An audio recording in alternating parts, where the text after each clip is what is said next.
There's a gentleman out there that has his own theory. His name is Nasim Haramein. I don't know if you've heard of him yet, and if you have, I have. just comment about his theories. Sure. I have looked him up on the internet. A couple of people have said, hey, this guy's interesting, what do you think, and so on. So I looked him up on the internet and read about it. And I don't know a whole lot about his ideas on larger reality. That wasn't on the site really so much as it was his ideas on science or physics or how the world works. And I found them to be excessively complex and mostly physically based. Yeah. And that to me is a problem. If they're physically based, if it's all these different physical processes and physical things, and that's where it comes from, then you can't derive the larger conscious system from a physical base. If you start with a physical base, then all you're going to end up with is physical. You're not going to get any further than that. You can't get out of the box if all your assumptions come from inside the box. You see? So that was a problem, and there was all this complexity. Okay? Even if you're a physicist, as I am, he cites paper after paper after paper and so on. And I agree with Einstein. Einstein made a comment that he knew he understood his theory when he could explain it to, I think it was a sister-in-law or somebody like that. Sister-in-law was a bright person, but non-technical. And his idea was if he couldn't put it in a language that a bright person, whether they were technical or not, could understand, then if he couldn't do that, that meant that he really didn't understand it himself. Because once you understand it, you can teach it, you can explain it. You don't have to, it's like, well, if you're not a mathematician or a physicist, I can't explain it to you. Well, that's because you don't really understand it itself. All you understand about it is the math and the symbols. You understand, how you start from here and derive to that, but that's not necessarily really understanding, what it is, what does it mean, where does it come from, what are the limitations. That's just understanding process, not understanding result. So I found those two problems with it. It seemed to be physically based, and it seemed to be way more complicated than anything should be. If you really understand something well, you should be able to explain it to anybody, more or less. It shouldn't be that complicated because you can boil it up to a language that is suitable. If your explanation has to be terribly complex and difficult so that nobody can understand it, to me that's a little bit like the Wizard of Oz behind his cape, flashing the lights and making a really good show, but it's more smoke than fire. My question is sort of a follow-on to that, because I'm interested to know if there have been any recent developments that you've spoken in the past, of course, about Brian Whitworth and Edward Fredkin and digital physics movement and things that tend to support your theory of everything. And I'm just curious if in the last year or two or 6 months, anything new has come along that you're aware of that you can share with us. I'd like to say yes to that. I have heard of in the last year probably 4 or 5 or 6 things that have been going on that have supported it, but I can't tell you. I didn't write them down and I didn't make a list, so I can't tell you really what they were, but I have heard things. I think in general this idea is catching on and making good sense. There was, I'll start saying it and then I can't really bring up the names.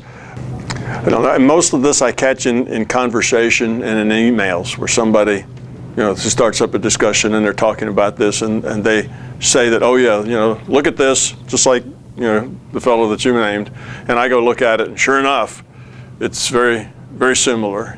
There's something that just hit the internet the other day. Somebody had found that information, when you delete information, it actually leaves a heat signature, that there's a thermodynamic relationship to information, and they destroyed some information, and when they did that they got heat. In other words, they got when they got rid of the information, higher entropy. So there are things like that going on, and I think they're popping up all the time. I believe that the concept of a virtual reality is getting stronger all the time. And more physicists are realizing that it makes sense. But the core of scientists are still in denial, in the sense that they're not going to embrace something that undermines their belief system. They're not going to embrace something that kind of gives away any of their own power. You've heard me say before that scientists are the priests of Western culture, and they are. The priest's function is to tell the people what to believe and what not to believe, and that's what the scientists do for us. They tell us what we should believe in, what's fact and what's fancy. So that kind of fills them into that role.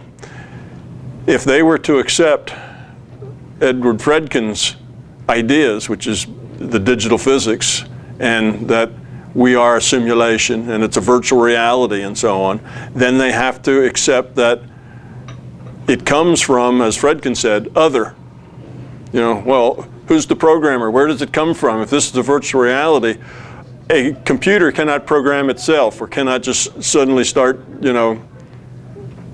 producing a virtual reality. There needs to be a system of support. Something behind it has to be available. Not necessarily that it's programmed, but something else has to be involved. A simulation just suddenly, poof, exists. It comes from a source somehow, an enabler. Well, that enabler he called other, because his science didn't tell him anything about it. If you're a scientist, you can come to the conclusion that this is a virtual reality, and the cause of this virtual reality is in other. And then you can ignore it and put it aside because you don't have any information on it. So, okay, there it is. It's a virtual reality and it came from other. And a scientist doesn't find any problem with that. But most of the people in the world won't react that way. When science says that virtual reality is a reality, what that does is that says science legitimizes other as science. Suddenly, science is verifying metaphysics, verifying theology, all sorts of things that will claim other. And that will be when that happens, and the high priests, the scientists, say that other is a scientific fact, we just don't know anything about it. There'll be 1 million people stand up and say, I know about it, this is the way it is. All the religions being first in line to that, right? So I expect that there will be a lot of change taking place when that happens. I believe that's kind of the turning point we're looking for. When the scientists say virtual reality is really better physics, other becomes a fact of science, therefore something that's credible that we can believe as opposed to something we should find ridiculous, then metaphysics is bona fide. It's got credentials, scientific credentials, as good a guess as anybody's guess about other, right? And the grab for being responsible or in charge of other, or knowing about it, or whatever, will ensue. And that can be a lot of turmoil.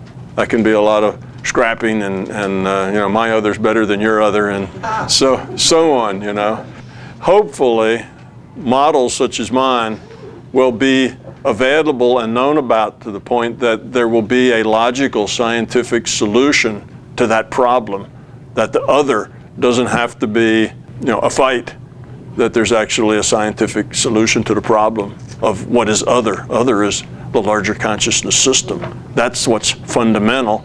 And then suddenly we get a larger paradigm in which the smaller subset is physical reality, is virtual, and a objective causality is a subset. That, okay, this part of reality within these bounds where uncertainty is small is that's your objective reality. It fits within these bounds. Just like within these bounds, Newtonian mechanics works fine. It's a good science within these bounds. Don't go too fast, don't get too small, but if you stay within the bounds, then Newtonian mechanics is good. And they'll find the same thing about the causal reality, that's the fundamental basis of science now, that it's only an approximation, and it works real fine within this area of reality that has low uncertainty. And where there's more uncertainty, then it breaks down and it doesn't hold anymore. So suddenly we don't throw physics away because we have a bigger picture. We just realize that physics now is a subset within it's an approximation. Newtonian physics approximation. A flat Earth is an approximation. Every time we get a bigger viewpoint, the old viewpoint becomes a subset, an approximation. So we just see that happen one more time. And that then it won't be the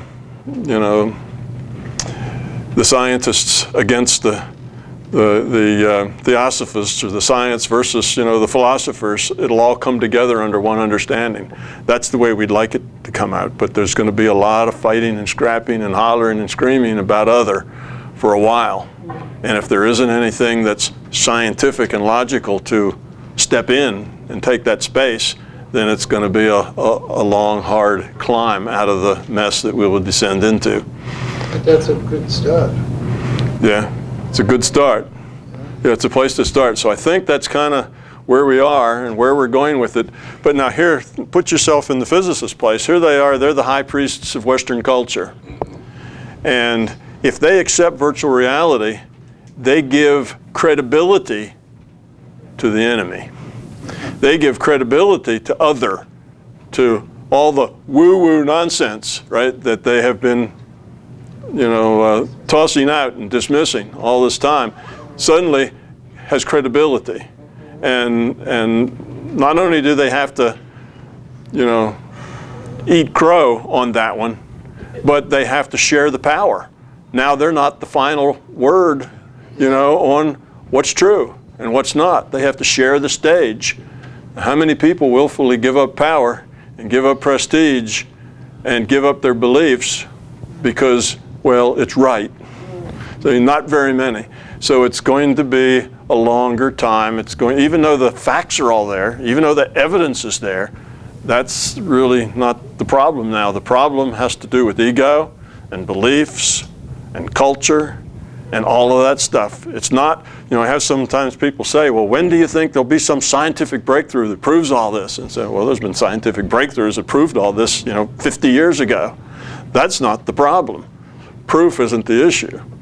The issue is belief, culture, politics, who's in charge, who has power, who has credibility. All of these things are rather major issues, and it will be a big turmoil in our culture. I've said it before that I think if you take Copernicus, Galileo, Newton, Einstein, Bohr, and Heisenberg, that's all the big breakthroughs. Those are all the scientists that made the big breakthroughs in the last bunch of centuries. Every time there was a big breakthrough, there was a big change in attitude toward life. When Newton came up with his law, suddenly the universe was clockwork, right? And we understood everything. Everything was a matter of process. And we still have that belief today. Newtonian concepts haven't gone away. They're still strong. The relativity and quantum mechanics have barely made a dent on that belief system. Okay, so, I'd say you take all of those changes, which were pretty strong changes, when Galileo's work when Kepler's work became known, and suddenly we are not the center of the universe. We're in a solar system and we revolve around a sun, and our sun's not in the center of the universe, et cetera, et cetera. That had a big impact on theology, right? Had a big impact on metaphysics. We'll take all of those impacts, all those social impacts together, multiply them times 100, and I think that's what we're going to see when other becomes a scientific fact. Now, Fredkin and the digital physicists right now will tell you that other's a scientific fact, but they are kept out on the fringe. And why are they kept out on the fringe? Dangerous. Danger, Real Wagers. Don't go there. That's where you lose power. That's where you eat crow. That's where it hits the fan, and it's not going to go there easily. But on the other hand, the good thing about scientists is that eventually, if you convince them that it's right, that it's better physics, that they can answer the questions better, eventually it grows and gets stronger. The truth will win overall. You may have to wait until a generation of older scientists retire or go away, or a generation of younger ones come along, but it will happen eventually. How will that affect the entire world population? Well, that's an interesting question. They find that this is a simulation. Yeah, how will that affect the world? Well, that's the point. You see, when we had Newtonian revolution didn't affect the world. Well, it did eventually, perhaps, hundreds of years later, maybe it did affect the world. But eventually, in the beginning, it just affected probably a few hundred people that knew it existed, and then maybe a few thousand people, and then maybe just the West, and then eventually it spread out. But that was over centuries, that it spread out. That was a slow leak, if you will. Well, we're in the age of the internet. Yeah. We're in the age of everybody knowing anything. What's going to happen is when scientists are worldwide, they're all connected. When the physicists here say something, the physicists everywhere else get that same news. It's news worldwide. So suddenly, the whole planet, all 7 billion of us, it's like it's a midlife crisis of 7 billion people all at the same time. Because suddenly it's going to kick the supports out from under lots of people, and some will be lost, others will see opportunity. Some will become religious. Religions might want to capitalize. Suddenly they've become We told you that. we knew it all the time, and so on. And a lot of people are going to be shuffling and grasping for power, so the time they come out of it, they'll be on top, and it's going to be a big turmoil. My best metaphor is 7 billion people in a midlife crisis all at the same time. That's why I say you take all the social changes we'd have up to this time, and this one's going to be much bigger. And something that big is going to basically have to very slowly creep up to the edge, very slowly, until by accident it goes one step too far, and then it's the tipping point. And after that, it's going to roll like a snowball, and there won't be any stopping it. So, but there will be resistance all the way up to that point. Scientists not going to give. It's counter to their beliefs. It nullifies the scientific method as a general method and reduces it to a method that works in this subset of the reality. You see, it's not the general method that tells truth from lie. General everywhere for everything, which it is now. That's the way they see it. It's something that only applies to the subset of reality where uncertainty is small. You see, now we already have taken a couple of steps that way. Whereas uncertainty is small, where? Physical things. How heavy is this rock? The uncertainty is small, right? We can measure it to 6 decimal places. How long is a meter stick? How, all of these things where there's low uncertainty. How do you build this house? Structural, architecture, all these things. We have very low uncertainty. It's called physics. Forces, dynamics, very low uncertainty. If you throw a ball at a certain velocity, at a certain angle, where's it going to land? 6 decimal places, we can compute that. You see, that sort of thing. Low uncertainty, well, that's what physics does. Okay, now where do we have, and that's hard science, right? Chemistry is hard science. All the hard science, and you talk to the hard sciences about what's science, and they'll tell you the only real science is hard science. That soft science stuff, that's not real science. And what's that? That's going to be economics, sociology, psychology, those kinds of things. The things that have to do with people, right? People science. Well, what about people science? People have a lot of uncertainty with what they do and why they do it. And what do the soft sciences have to do in order to do science? Double blind, triple blind. Why? Because that uncertainty is a loose variable. Because the intent of the experimenter and the intent of the subjects changes the experiment. Because of the placebo effect, you see? Because if the psychologists go in and say, okay, we're gonna test these children in school and see how bright they are, and we're going to tell the teacher that she got the really bright class, and we're going to tell the teacher in this other that she got the really dumb class. What's the difference in their scores? And they find out they have different scores. Well, why is that? Yeah, expectation. You see, expectation is an intent. And then if you tell the kids you're the smart class and tell the kids you're the dumb class, you get even a bigger differentiation in the scores. Okay, so the experiment and the subjects and the experimenters are seen as all in this mix together. They all influence each other. You see, so it's hard to do science that way because scientific method says we all have to be, any experimenter can do any experiment anywhere and you always get the same answer. Well, in the soft sciences, that was very problematical. Everybody who did that same experiment, different places and under different conditions, got different results until they realized it was the experimenters themselves and their subjects themselves, their attitudes and their thoughts was making it come out differently. Then it was, oh, well, we need to control that variable. Double blind. Well, double blind worked pretty good. Then it was triple blind. You see, we have to get that variable out of the mix. Well, the reason it's soft science is because it has uncertainty. There's a lot of uncertainty, and there's not a lot of uncertainty about how much a brick weighs or how far it is to Chicago. You know, those are things that we can measure as many decimal places as we have technology to measure. And then, of course, when we get to the end of the technology, we still find it statistical and there's uncertainty. How much does a brick weigh? Well, okay, we all agree to, simply with scales and things, we all agree to 3 decimal places.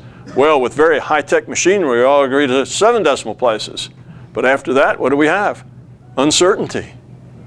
Okay, you have 10 different teams of physicists all to measure the same brick, how long it is or how heavy it is. They'll all get different answers if we're talking about the 7th or 8th decimal place. They all get a different answer. So, and you say, well, which ones are right?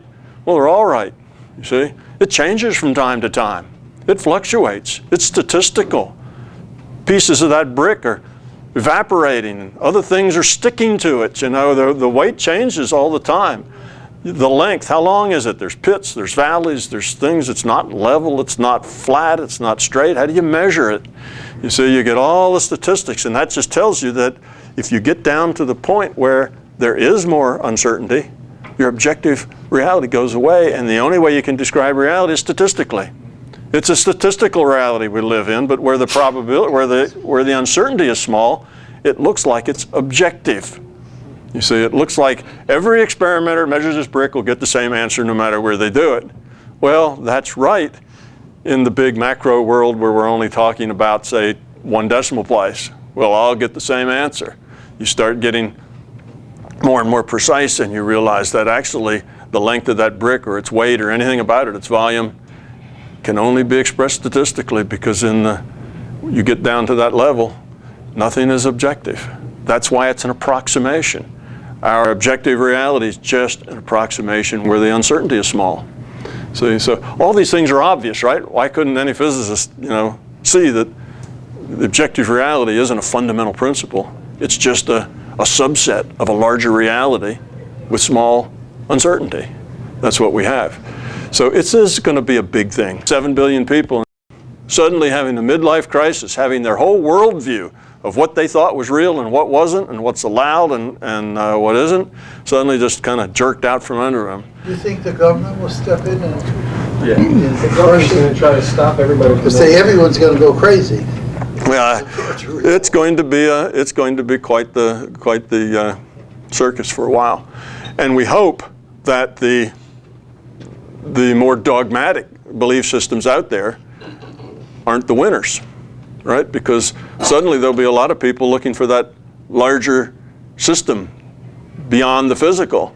And if your dogmatic belief systems are the winners, then we'll kind of take a few steps backwards and back into the dark ages, right? We'll go back to a time when fear's going to be a big factor. Yeah, where fear would be a big factor, where your life could come or go based on your beliefs and your religious persuasion and so on. It's been 100 years in Europe where the Catholics and the Protestants tried to kill each other, right? Anyhow, that's what's coming, and hopefully when we get to that point, some ideas, some theories, like the My Big Toe, will be able to fall in there and make logical sense of why it's all like that, and we'll miss that that backwards thing. That's kind of the point of what we're doing. We're part of the groundswell. And it's not just me in this theory, but all over you see groundswells of people interested in the bigger picture. People knowing, sensing somehow there is a bigger picture. It's an obvious thing that if you have a society, if you have a world such as ours, and the only thing that's important is power, and all power is derived from physical matter, it's physical power, force. That's the thing that matters, right? Everything else is kind of small compared to that. And if technology has no, if nothing's holding technology back, we can make bigger and bigger dents, with, fewer and fewer people. So what happens is any society that's like that is eventually going to self-destruct. What's missing is the quality part. What's missing is the love. What's missing is the caring about other. So a society that's basically physically based, power based, economic based, is going to eventually self-destruct. So people have this innate, they don't necessarily know this intellectually, but they have this innate feeling about this can't go on. If we just let this cycle continue to go, eventually it's going to tear itself apart. That's the way it's going to work. There's no other way for it to end. You can't have it based on things that are, not moral, things that are not ethical, that don't have anything to do with love or caring or anything, and expect to get to a certain point and everybody then just starts to love each other because that's a nice thing to do. It's not going to go that way, you see. So people have this gut feeling that you need change, you need some quality, you need something else. And this groundswell that's been happening, how long has New Age been in our reality? Well, it's some time. Well, it's just been a building groundswell that we need something deeper, something more significant. It can't be just this physical thing. Science isn't everything. There's another component to life. This is growing, and this is part of this groundswell that's going to happen. And when other becomes a scientific fact, what we need more than anything else is another science, if you will, another logical process that can explain it and answer the questions and go on from there, as opposed to a free-for-all, my God's bigger than your God sort of thing. We don't need to get back to that. So that's kind of what I see happening. Now, whether that's going to happen in 10 years or 100 years, I have no idea. But I do know that we are getting more and more powerful in our technology, and that means we are getting more and more dangerous to ourselves. We're getting more and more self-focused in our economics and politics and things that is also pushing us toward the need to find a bigger picture. And that's working too. We have more and more people searching for bigger pictures. So it's all coming to a head. It's all coming together. And I'd say we're now on internet time. Things go faster. We're connected as a world. So something major happens anywhere, it happens everywhere. And I'd say that, maybe 10, 20, 30 years, that's all it's going to take. It's going to be within most of our lifetimes that sort of thing takes place. And when it does, it would be nice if we turn that corner gently and go forward, as opposed to mayhem and discord and slide backwards. And I kind of think that's what we're all about. We're all part of that process of making this a positive transition, because the transition's going to happen, whether we have anything to do with it or not. It's just going that way. And if we can help by being there at the right time with a solution, then that will be a very good thing for everybody. So that's kind of what and I say we, it's not just us, there's lots of people, lots of other groups. It's not just my thing, that's not it. There's lots of different groups, all kind of pushing in the same direction. Lots and lots of people have a piece of the puzzle, a piece of the answer. If you went back, 50 years, you wouldn't hear Reiki healer, they're all over the place. It's a kind of an accepted thing. That wasn't true 50 years ago. didn't exist. Why not? Well, the culture wouldn't tolerate it. Now the culture tolerates it. You see, we're growing. So all of these things are part of the solution.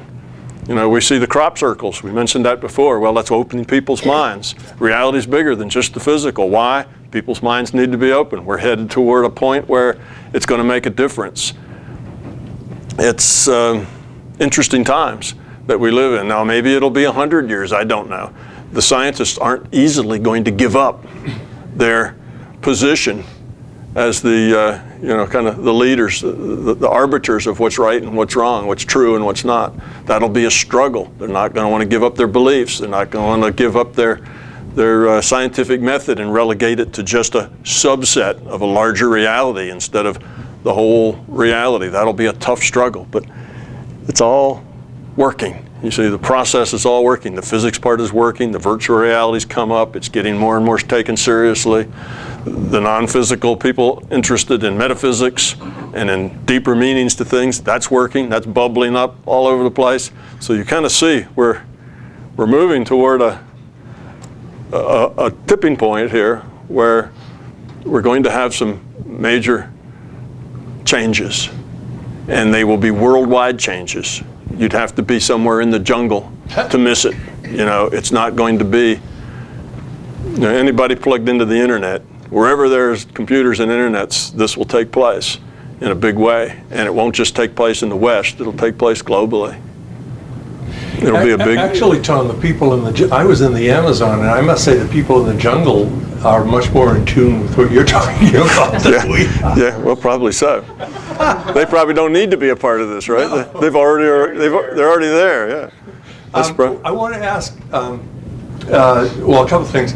One thing is your framework consistent with what John Archibald Wheeler referred to as a participatory universe? I'm not sure. What did he mean by that? That the universe, what we call the universe, is really an aspect of ourselves interacting with ourselves. That it's a participatory process. That we're coextensive with the entire universe. Well, I would say yes, but I would say that's of course more metaphors, right? Talking about that, it's not that's not an exact thing. That's metaphors, but I would say yes to that. But I changed the metaphors more to the consciousness. Yes, consciousness is universal. Yes, this universe is a product of consciousness. It's a virtual reality within consciousness. It's a subset, and we're all parts of it.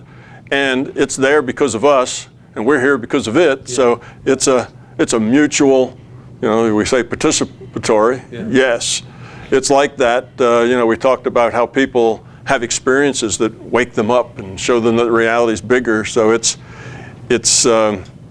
interactive. It's an interactive, participatory, but not in the sense that it's just a mass hallucination, but it's in the sense that it's the nature of consciousness, and that all reality goes back to consciousness. That's the only, that's the root.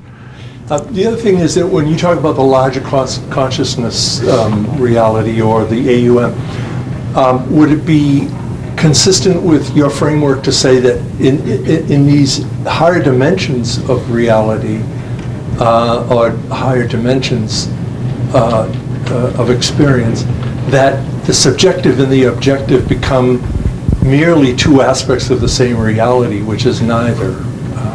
Sure, I would say that is correct. Basically, everything is subjective by default. It's all subjective because we get data and then we interpret it. And we have to interpret it not by some objective means, but we interpret the data we get subjectively.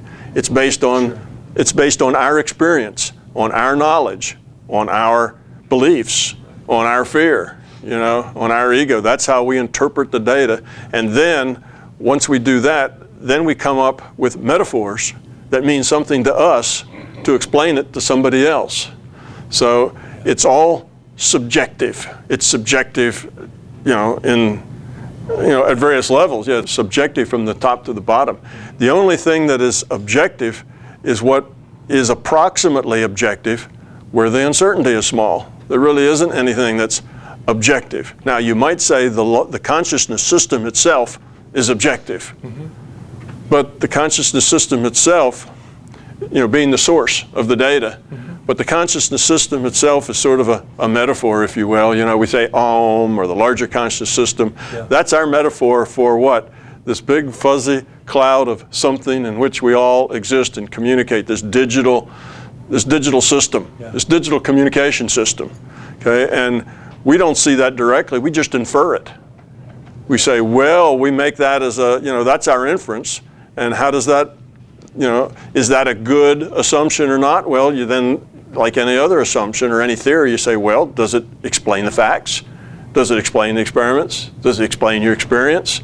Does it explain all these things? And you go, yeah, it explains all that. Well, then it's not a bad model. Yeah. But it's just a model. But it's a model. It's a model. Yeah. Everything's a model. Yeah. We can't see past the model. Right. See, that's the same thing. Yeah. It's the difference between the data and the source of the data. Yeah. We only see the data. The source of the data is hidden from us. Yeah. We don't know the source of the data. So we model it based on an inference of what allows us to answer all the facts and the questions that we know. But that's the way science works anyway. You take data, then you come up with models. What about the electron? Is the electron real? Well, look, we got electric lights, we got electric cameras, equipment, and all that's all based on electrons, right? Is the electron real? It's just a model. Nobody, here's an electron, we don't know about that. It's a particle that we know, let's put it this way, we know how it interacts. Yeah. We know its effect, but a thing and the effect of a thing are two different things. It's like the data and the source of the data are two different things. So all we know about the electron are the effects of an electron.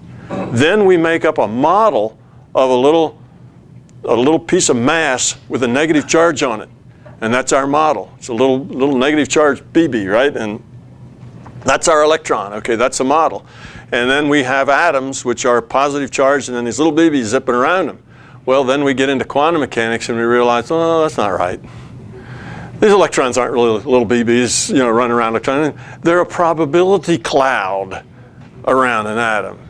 So if you go back to my physics book, they were little BBs running around a nucleus. If you go to something written in the last 20 years, even in grade school, they're clouds. They're probability clouds, you see, so it's different, just different model. Yeah. So what is that electron? We can't separate the thing from the effect of the thing. Yeah. All we ever measure and see is the effect of the thing. Yeah. The electron's existence is just a model. That's just something we make up to explain the data. That's why we're wrong when we make it up as a particle that's like a little massy particle that zips around things. It's not. It's a probability distribution, you see. It's statistical. So even fundamental things in our theory, fundamental things in our physics, they're just models.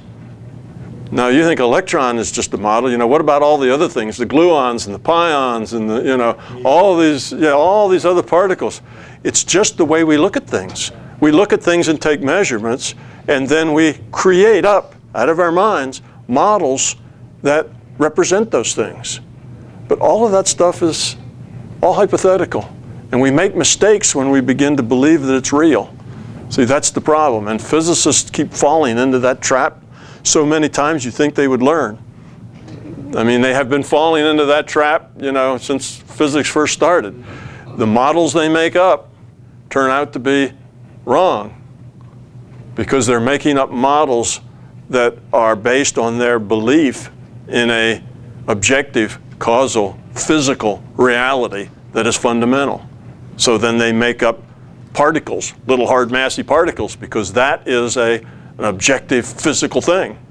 And they eventually, when they learn enough about it, find out it's a probability distribution. Well, is this search for the ultimate God particle, so to speak, in physics, is that done with now? I mean, because of the insights of quantum physics, are physicists not looking for this ultimate irreducible something that makes up everything else? Is that a past? No, it's not. It's past. People don't give up very easily. It's not past. They're still people looking and thinking about that, but it's always been elusive. Yeah. You see, but we find particles because we believe in particles. Right. That's why we find particles. You know, that's the way we interpret the data. Yeah. And if the data doesn't interpret as a particle, then it's an unknown. And eventually we'll invent some particle to fit, you know, the interpretation. That's where all these particles come from. We interpret this as the electron's particle. Well, it doesn't actually work that way in experiments, that it's a particle. So now the electron isn't a particle, but you know, inside that electron, you've got other things, and they're all particles. So you just, you know, we interpret our reality. We make models of our reality, but that's what science does. Yeah. It's not like that's bad science. That's all you can do. You infer from the interactions. You make models, and if the models make sense and help you predict future experiments, then they're good models. It's a mistake, though, to believe that what you're modeling is fundamental. You have to always understand that it is just a model, just an inference, that the data is not the source of the data, that the effect of the data is different than the thing itself that's creating the effect. Can't they be satisfied in just accepting that what they find are abstract mathematical oscillations that have no basis in physical reality at all? What's wrong with that? Why not just keep it abstractly mathematical? And it works that way. Yeah, now they've been able to do that somewhat in quantum mechanics. That's the way they deal with quantum mechanics. Yeah.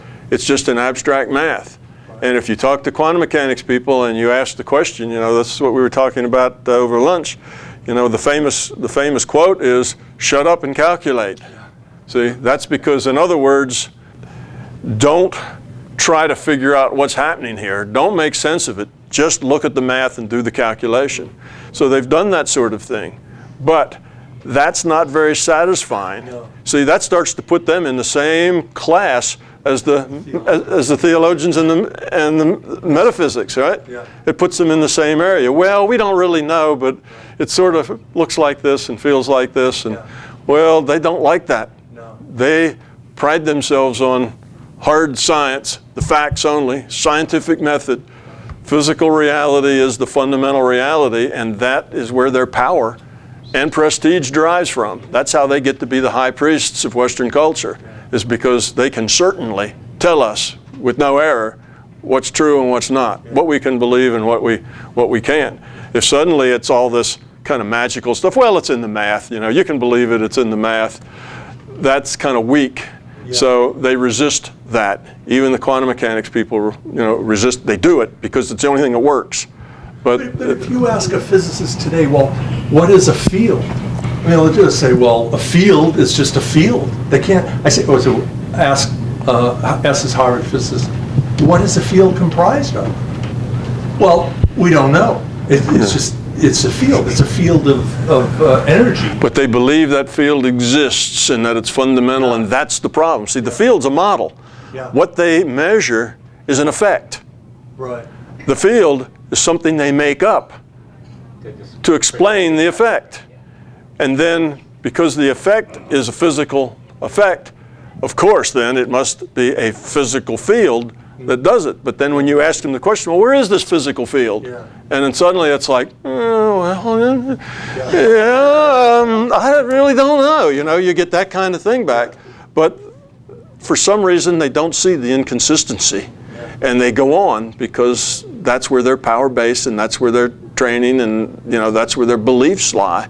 So yes, if they could let that go, if they could see the bigger picture, see it as a, you know, see their objective reality as a subset and so on, there wouldn't be a problem. Metaphysics and physics would have been joined years ago. Yeah. But that's forcibly kept apart on opposite poles. The physicists don't want metaphysics as a companion, you see. Yeah. I was at a conference on physics at Harvard a couple of years ago, and I always eavesdrop on conversations, and two mature professors in mature years, they weren't students by any means or even teaching fellows, but one was telling the other that all of his hope for true advancement in today's physics rests in the huge CERN cyclotron, that when they get that going full tilt, which they haven't managed to do as yet, that's going to reveal what is really ultimate in physics. Yeah, they've been saying that, for almost a century now, and they came up with Rutherford came up with the first particle view of the atom, and all it reveals is more effects, and then we make up more models to talk about those effects, but we force fit the data to fit our beliefs when it comes to science. We make up models that fit our belief systems, and then where they don't fit, like, well, what really is a field, we ignore it. We basically say, well, I don't know, that's not important. Or if you're in quantum mechanics, you say, just shut up and calculate. Don't ask those kinds of questions. They're not fruitful because there are no answers. And you can listen to the people in quantum mechanics who really know the most about it, and they will tell you that nobody will ever know. Basically, it's if we don't know, it can't be known. You see, nobody will ever know. So these are mysteries that nobody will ever know how and why this works. Well, the reason it's the big mystery is because they refuse to look at it in a bigger picture. If they looked at it in a bigger picture, they could explain how it works. When you look at the solar system from the bigger picture, rather than the Earth being at the center, but the sun being at the center of our solar system, suddenly it all makes sense. You get to a higher paradigm, and you can look back and say, oh, I see how all that stuff works. Well, quantum mechanics isn't hard to understand if you realize that reality is virtual and statistical. It's only if you refuse to admit that it's a big mystery. Okay, particles are just statistics and probability. No problem with that. That's why they act like statistics and probability. You see, it's not really a problem, but that's a bigger picture.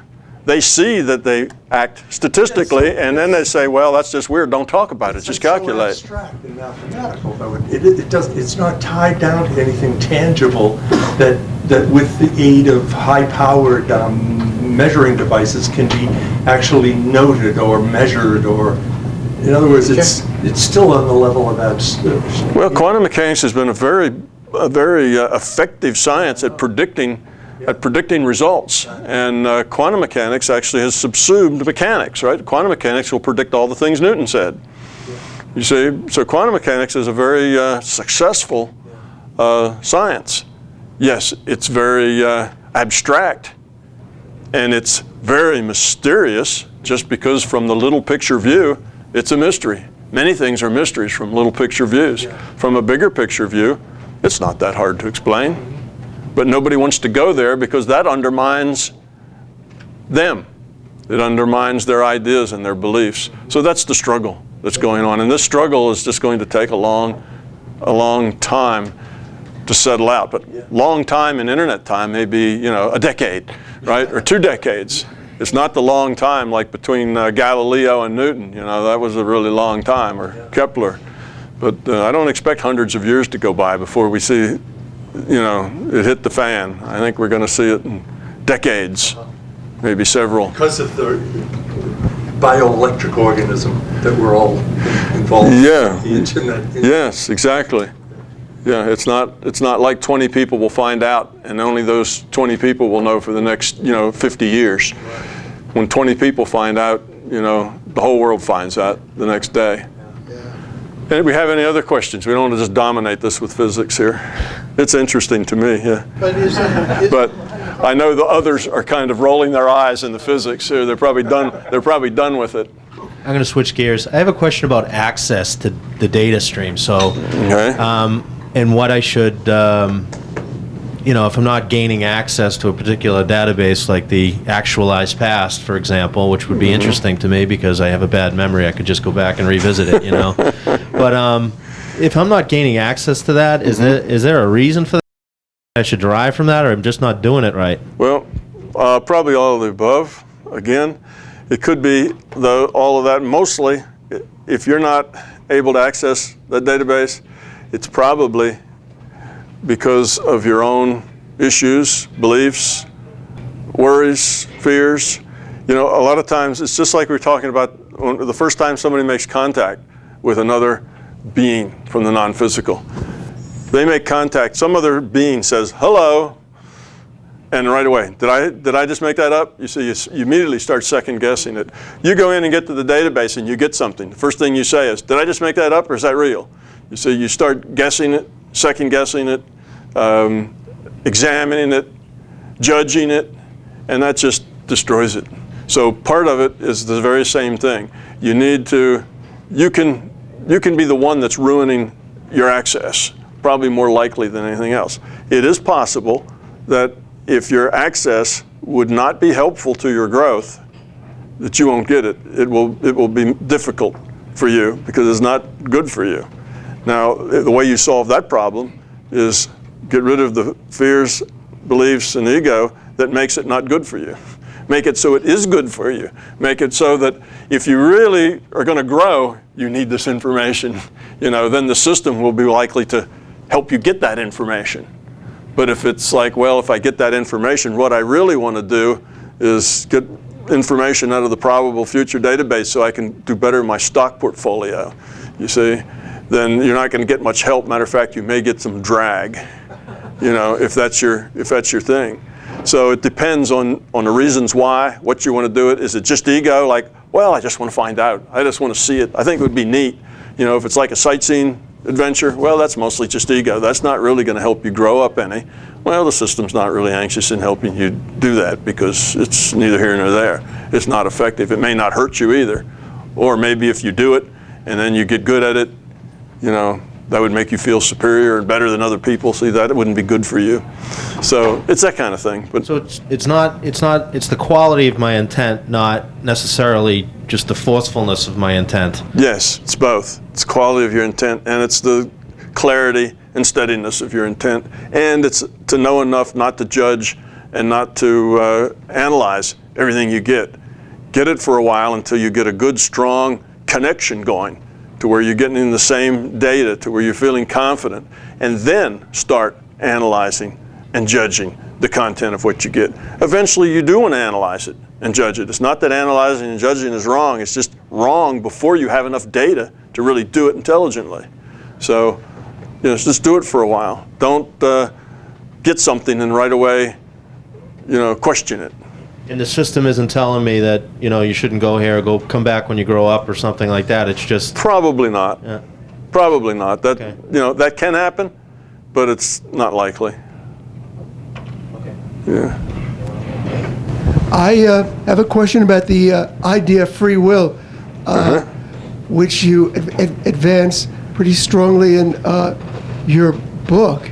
And one aspect of that, it seems to me, is if this free will is necessary for us to function in this virtual reality trainer and get feedback, that certainly implies to me that I have to accept a large degree, if not a total degree, of personal responsibility for what happens to me, for what I do.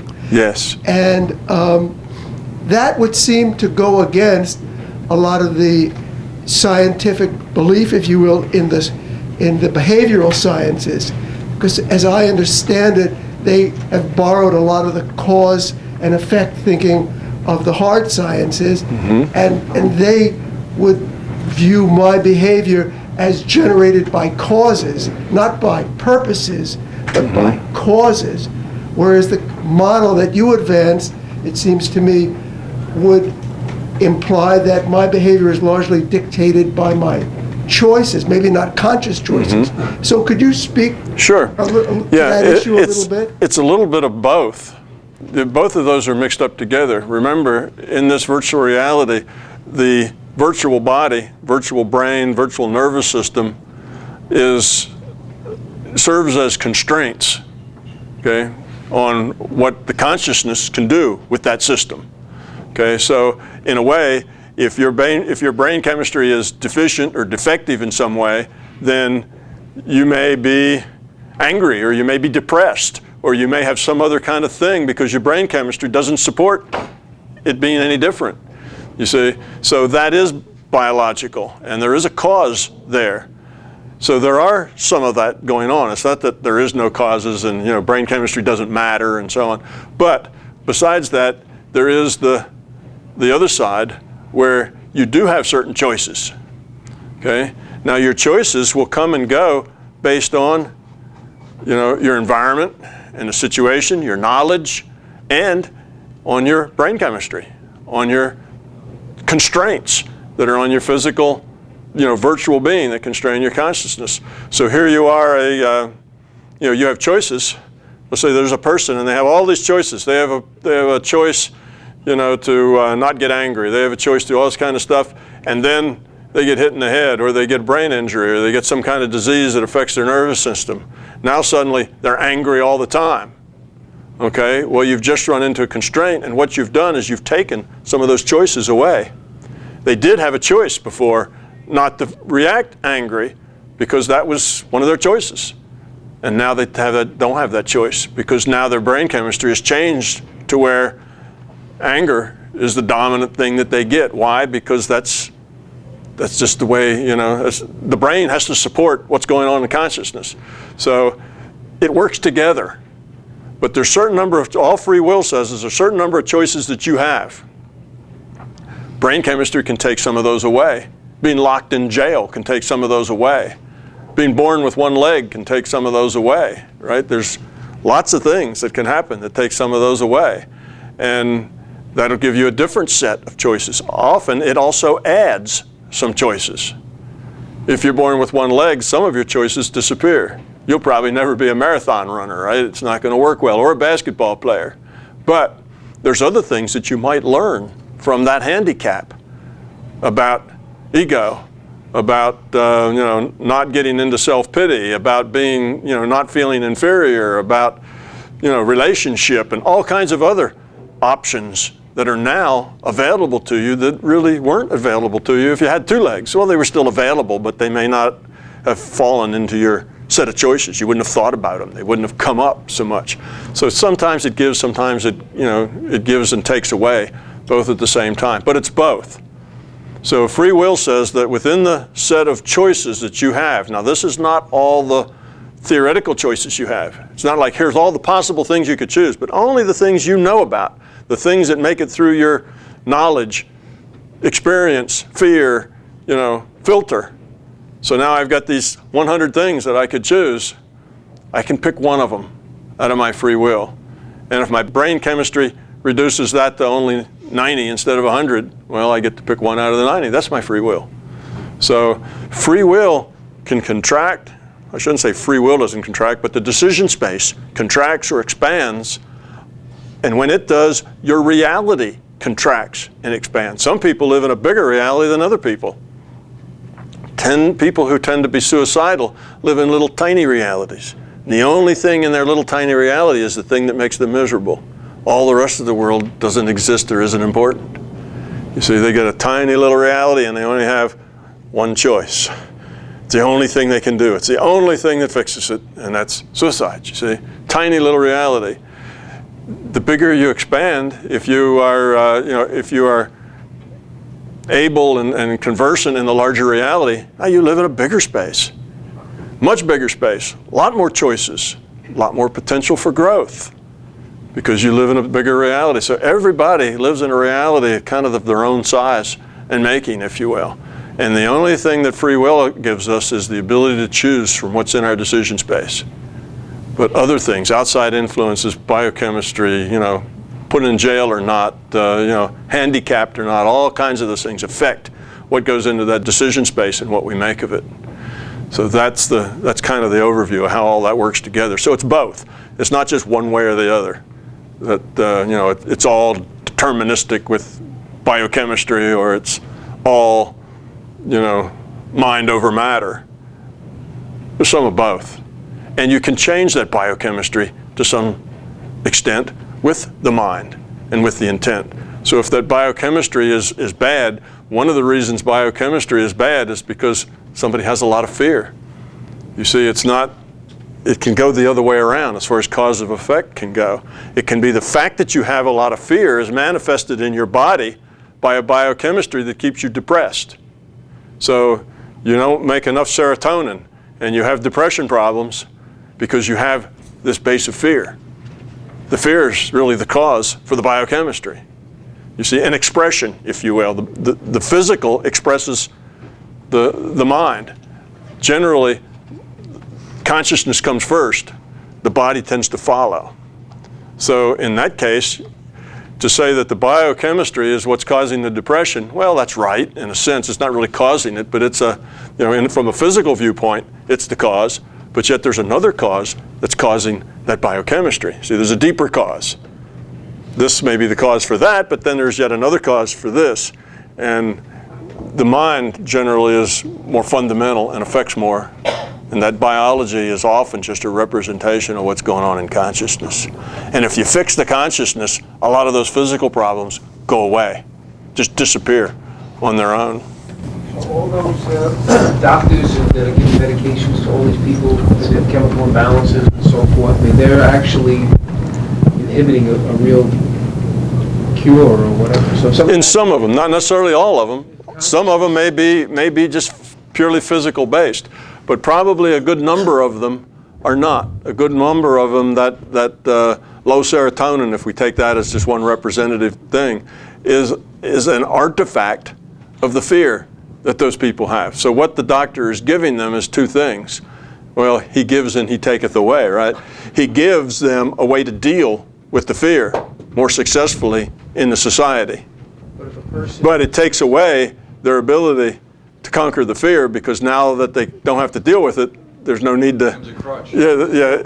There's no growth. So it's given you take away the symptom, then you no longer have the pressure for the growth. If you have a person, let's say, that has these abilities and they get brought to a mental hospital or whatever it is because they can't handle, let's say, the functioning of parallel processing or whatever, because they have these spontaneous episodes and so forth, and they're given drugs to to reduce these or stop them or whatever, then these people are, I mean, isn't that an injustice being done to these people in such a way? I mean, maybe they, for whatever reason, they've had some kind of chemical imbalance that is just too wide open, that it's just an overload, a mistake.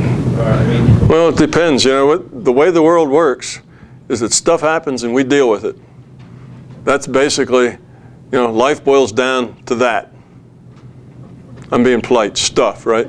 Stuff happens. The old saying about stuff happens. Stuff happens and we deal with it.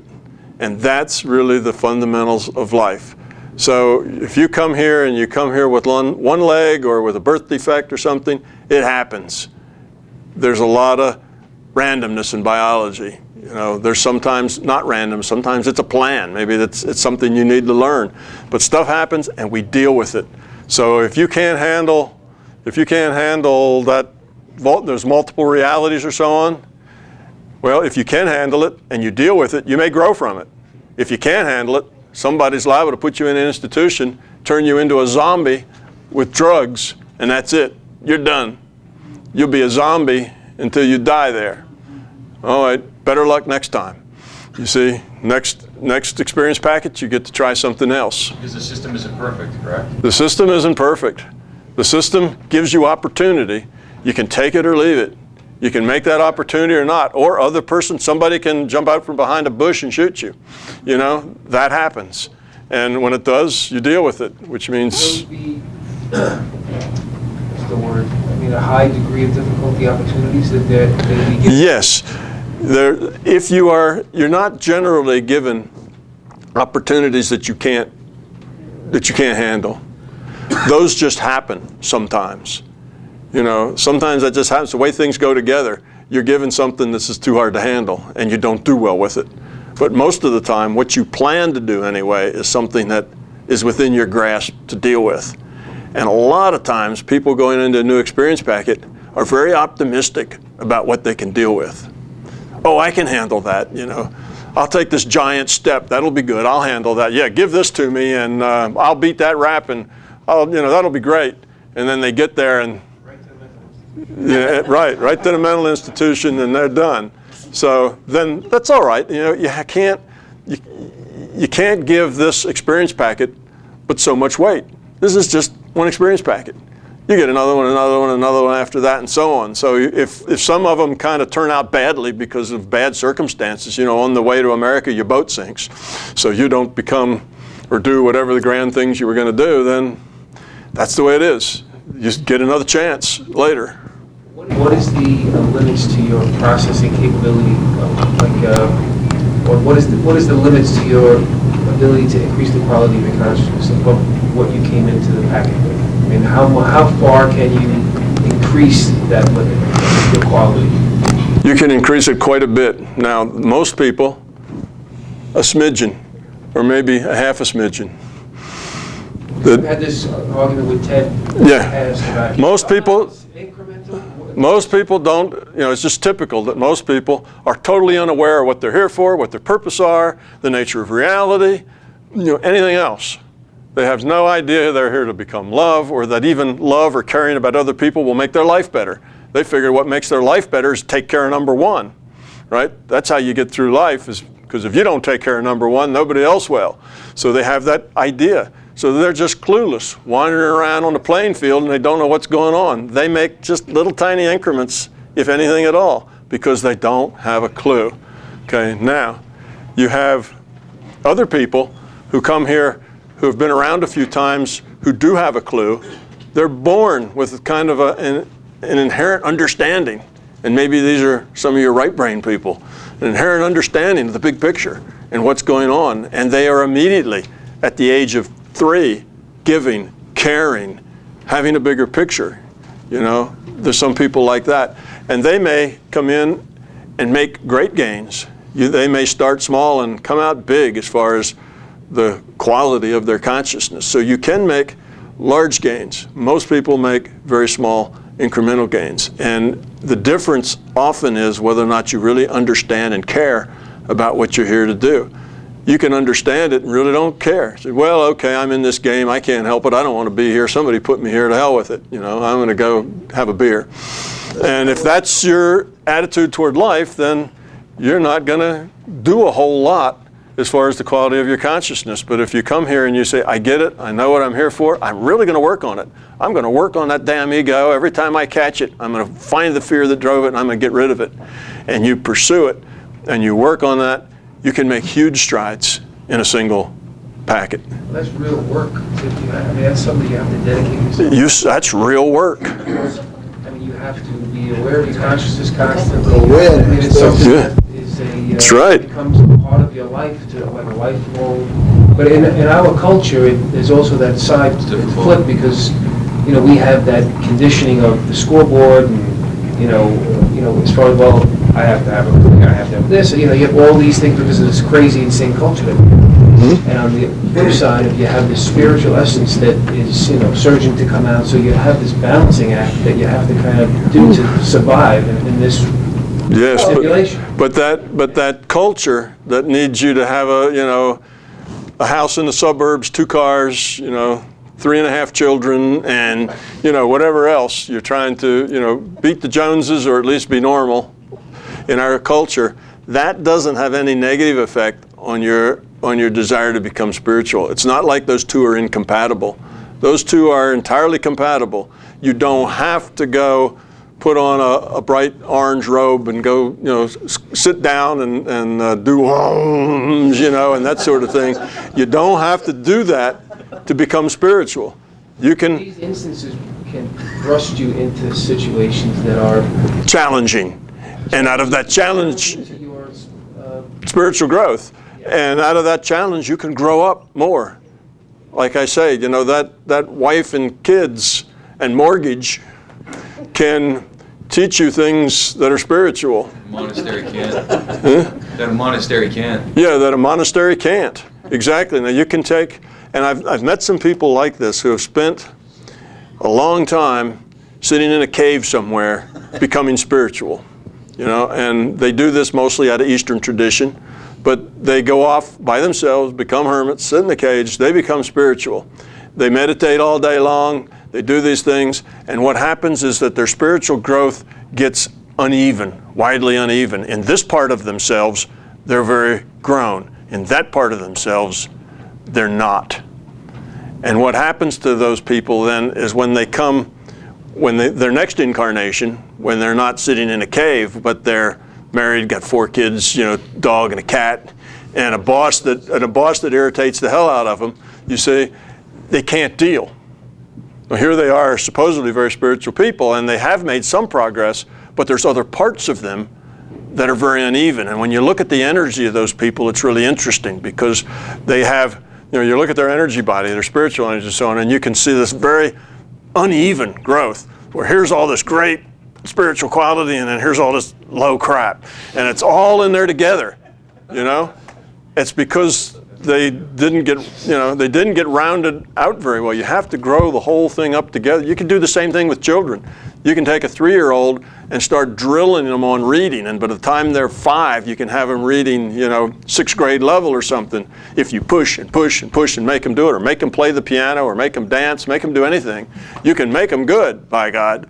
But you hurt them at the same time if you push them to do things like that. And it's the same thing. If you spend all your time meditating, well, yeah, you'll gain a certain amount of spiritual quality, but you'll lose something too, because instead of meditating, you should be out there interacting with people, finding out what's going on, dealing with situations that are annoying and aggravating and would make you angry, and choose not to be angry and not to be annoyed and not to be upset, to deal with it. So, my other question would be that wouldn't sleep be the proper way to, if you're consciously aware during the day and you work at it all the time and aware of yourself and aware of how your interactions and your ego and fears and all these things that are happening, all your interactions during the day, and you're aware of those as much as you can. Let's say to the point where, I don't know, maybe you're aware of that all day long, 24 hours a day, where some of us, we just kind of flash out and flash back in and on exit 6 and all of a sudden exit 11, and how did I get to exit 11 so fast? But at nighttime, if you're aware all the time during the day, wouldn't the so what is sleep then? Would that be a time where you can actually have more interaction as opposed to trying to meditate? And, because I've had experiences where I've meditated during the day and had amazing experiences, and I've also had these spontaneous experiences, in the evening, whether I wake up at 3 o'clock in the morning and fall back to sleep, and some things, things happening or whatever. I mean, is that what it's really designed for, to be awake and actively having the rubber meet the road during the day, all the time that you're actually physically awake in this reality, and then if you have enough of that awareness built up into you that will carry over further into sleep state? And the dream state and the sleep state is just your night job. You've got a day job and a night job. When I'm sleeping, that does seem like there's something else going on other than just, dreams. Now that sure, there's other stuff going on. So there's, at times I feel like there's a different reality going on, and I'm getting bits and pieces of it, and I'm not just a dream, not just a this, not just an OBE. There's other things going on that I'm only allowed to get bits and pieces of. The way the sleep and the wake state work is that it's your day job and your night job, and both jobs have the same focus, and that is your growth, your personal growth, lowering your entropy, increasing the quality of your consciousness. When you're here in your day job, when you're awake, you're supposed to have your mind connected. You're supposed to live in the moment. You're supposed to be attached here. Like you say, you're supposed to be aware and fully present here, and that will enable you to best focus on what's important. That'll be able you to see your ego. You don't see your ego if you're going through this life as a zombie. All you do is you act that way. Something happens, you react. All you do is a reactor. It's hard to grow up when you're just a reactor. You need to get present and interact mindfully, I guess is the word they call that. So yes, you go through your day like that, and your intellect, though it tends to spend most of its time making excuses and justification for what your ego wants to do, it also can direct you and can point out, oh, look at that, that's a big ego thing going on there. You need to fix that. So the intellect can be helpful in doing that kind of stuff. Then you go to bed at night and you think you're taking a rest and getting away. Then you go to your night job. Your night job is the same thing as your day job, except it's in a different reality frame. Okay, but it has the same job. It's to grow up. There's things that you can experience here. Let's say fear is one of your issues. And here you live in a suburb, you drive, maybe driving on a freeway is a little fear, inducing, but you drive to work, you do your thing, you come home at night, you watch TV, you put your kids to bed, and you really don't have to hide from saber-toothed tigers, on the way to work, or people aren't jumping out behind bushes. You live in a nice neighborhood, there's not a lot of crime, so you don't have a lot of that to deal with. Well, if you have fear issues, where are they? They're out of sight. They're bundled, they're under the rug, right? They're kind of stuffed down there. You don't have to deal with them because your life doesn't present that to you. Well, you go to sleep, and there's your opportunity to do your fear things. Three-headed monsters, all kinds of things are after you, terrible things happen, and you get to deal with those fears.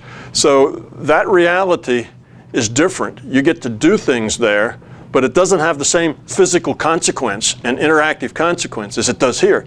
So in that reality, you can do a lot more bizarre and dangerous and wild and crazy and depraved and everything else. You can do all of this zany stuff in a dream reality, get the challenge, deal with it appropriately. Same thing, stuff happens, you deal with it. And it doesn't have the consequences as it does here. This is buttoned down and nice, and you don't want to have that kind of thing going on, in this reality frame. It would be very disruptive. So you get to do that in your night job. You get a different reality, and there's all kinds of different ways that you can be challenged in that reality that really don't fit here very well. So that's why you have both. So you think that you only have to work in the day and then you get away from it at night. But at night, you just go to work at another job in another reality frame, because what you're here to do is interact, learn, and grow. And you do that all the time. Okay, you basically are doing that all the time.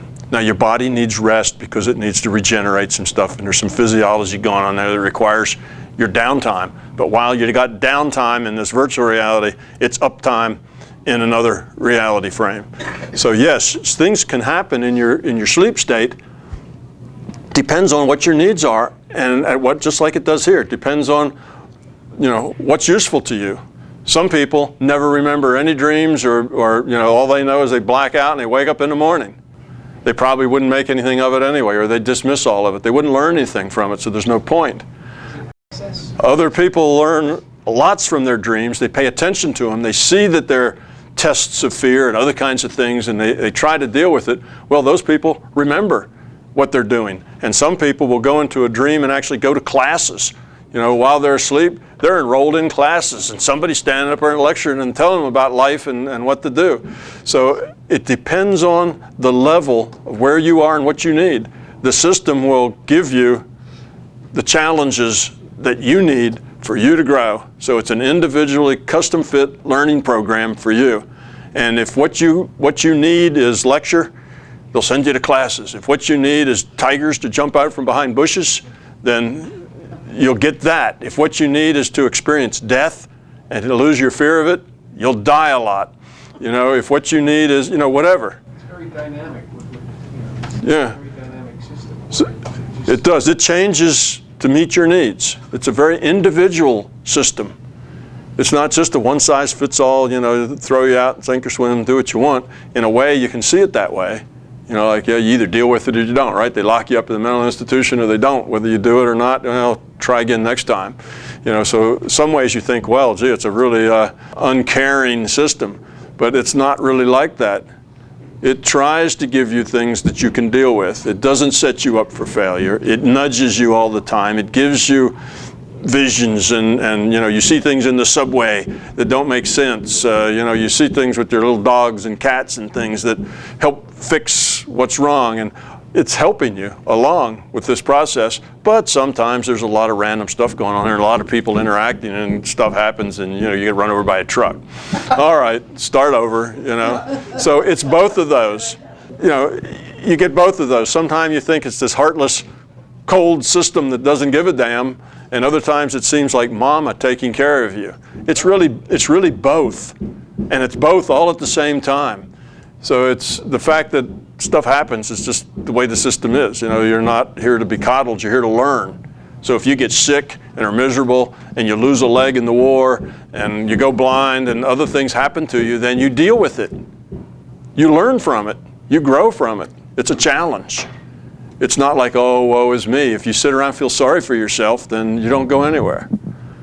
that's a choice you have. You can feel sorry. Here's choice A, feel sorry for yourself. Choice B, get in gear and deal with it. Make something positive out of it. Continue to kind of ramp up. I mean, if you're in this, calm sense, and you have been very centered, and then you're kind of being slowly gravitated to an area that, as I was mentioning before, that's not really what would be conducive to, a yogi sitting on a mountain. Mm-hmm. So now here you're being thrusted into these types of new challenge scenarios. So I'm expected to go in there as like a beacon of light and, to interact in such a way, because it can be extremely challenging. No, you interact in such a way that you can accomplish what it is you need to accomplish with integrity and still grow the quality of your consciousness. Right. So you have to make do. Like when you're at the office, everybody doesn't have these bigger thoughts and bigger pictures or an interest in the larger conscious system. You don't go around trying to explain it to them. You don't proselytize, whatever. You let them be. You deal with them. And if some of those people are nasty and unpleasant, well, you work with them. So you deal with them. You don't fight with them. You don't you don't argue. You don't do any of that because that's counterproductive in the workplace. So you just keep your mouth closed. You keep a lower profile. You only talk with those people in what you have to communicate to get your job done. And you do that effectively and efficiently because you know that bad feelings between people isn't effective and efficient in the workplace. It gets in the way of getting the work done. So you do what you need to do and you try to optimize the situation. You can't make everybody around you cheery and full of love. Sometimes you have to deal with, people who are going to be mean-spirited, who are full of ego or full of fear, but unfortunately, you have to deal with them because they're in your path. They work with you. You have to go through them. It's like the guy down at the Bureau of Vehicle something or other, and you have to go in there and get your driver's license or get something, and you get to the front of the row, and they say, oh, you don't have form such and such? It's over there. Get back at the end of the line when you do it, And that's just, life's like that, and the thing is you deal with it. You don't swear at them, you don't get mad, you just do it. You can use a couple of Jedi tricks and you can do whatever you got to do to make it happen, but at what point do you say, okay, I really shouldn't impress my, I don't know the word I'm looking for, but at some point there has to be a level where you can say, okay, I can impress my will on these people and eventually just, make them, bend them to my will, or you could just say, okay, I'm just going to suck it up and I'll just, there's a happy medium in there somewhere. I mean, you can use your will and you can use your will and whatever to rearrange the world to your liking, but it's not a good idea. But it has to be coming from a point of, no ego. It has to be coming from a point of caring. It has to be something that's helpful to those people. It has to be coming from a good place. It can't be, these people annoy me. I'm going to give them all a headache so they go home. I'm just saying as far as to just, for example, you're at the front of the line, they go, hey, you go to the back of the line. So you can, use your will to manipulate that situation. I mean, it's more of a convenience. Yeah, you don't. As opposed to, just say, okay. Somebody hits you over the head with a pipe, you say, you know what, it's okay, don't worry about it, you're just a child, and I'll take, it's okay, you just suck it up. The way you deal with that isn't by trying to use your intellect to decide what you should manipulate and what you shouldn't. Because that's a no-win. Your intellect isn't smart enough to know the effects you're going to have and what it's going to do on people and whether or not that's a good thing to do or not. And maybe that's the question you're asking. How do you know? You just be. You just be the way you are, right? You just express yourself the way you are. You interact the best you can with people. You don't force things on them that they're not ready for. And then the chips fall where they may, and when they do, you deal with them the best you can. Now, if the only way you can deal with them is to lie, cheat, and steal, and lose integrity, then maybe you need not to be in that situation. Well, you even said sometimes certain situations call for drastic measures. Sometimes you just, you can only get hit over the head with a pipe so many times. Right. This is not a pacifist philosophy here. You can defend yourself and you can defend others. This is not a pacifist philosophy. This is a philosophy about love and about caring. And there's nothing that makes you have to be hit over the head with a pipe and then say thank you, do it again. a lesson I learned, when I was very young. It was to, in a case like he's being shoved to the back of the line. That happened to me too. Mm-hmm. But you rationalize that, it's not a personal thing. It's a matter of fact. He didn't have the right papers. Yeah. Or maybe it isn't a personal thing. Maybe that person's just a nasty person that likes sending people back to the line because they have the power and you don't. But in life, if you personalize everything, you're going to be a miserable person. No, well, the thing is, it's personal, but it's not personal to you. It's not about you. It's about them. It's their problem. They're the ones that get off on the power of being able to jerk people around. You're just a pawn there. You just have to deal with it. It's their problem, so you don't take it on. Don't make it your problem. If you get angry, now it's your problem. You've been sucked in to the problem. Yeah, don't make it your problem. It's not your problem. It's theirs, and they have to live with them, and they have to live with the results of how they're evolving or not evolving, and that's just the way it is. And you have to share the world with some unpleasant people. You can't help it. So that's you accept that, and do the best you can. That's right. Yeah. Otherwise, every time somebody's in a bad mood, you say, well, why is he doing that to me? Exactly. And it has nothing to do with it. That's their ego conflicting with your ego. Yeah. Otherwise, if you don't have an ego, their ego can't conflict with your ego. You just have to put up with them. But you put up with them gracefully because that's just the way it is, right? Sometimes you have to do that. Yeah. I went to get a driver's license in Maine. How did I know that it was the motor vehicles department that's doing that? Yeah. Well, Maureen was there, and I took the test, and the one thing he caught me on, because he wanted to catch me, he says, how many feet do you put your directionals on? I said, 100 feet. Well, no, wrong. Yeah, I don't know if he said 75 feet or 50 feet, but I was wrong. Right. I mean, he was wrong in a safe way. It wasn't. He wouldn't give him his license. That's the power force control guy. That was his ego, not mine. Right, exactly. So come back another day, right? Yeah. Hope you get a different examiner. Exactly. Yeah. Who gets flunked for that? That's the stuff happens, huh? Yeah, that's the stuff happens. And you have a choice. And one of your choices is to scream, stomp your feet, lay down on the floor, bang your head, do all those things that the 3-year-olds or the 1-2-year-olds do. It doesn't help anything. All it does is make things worse. We at each other and we just walked out. Yeah.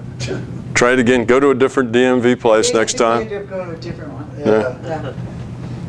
All right, I have a question. I want you to elaborate on one of the things that you said earlier when you were responding to that.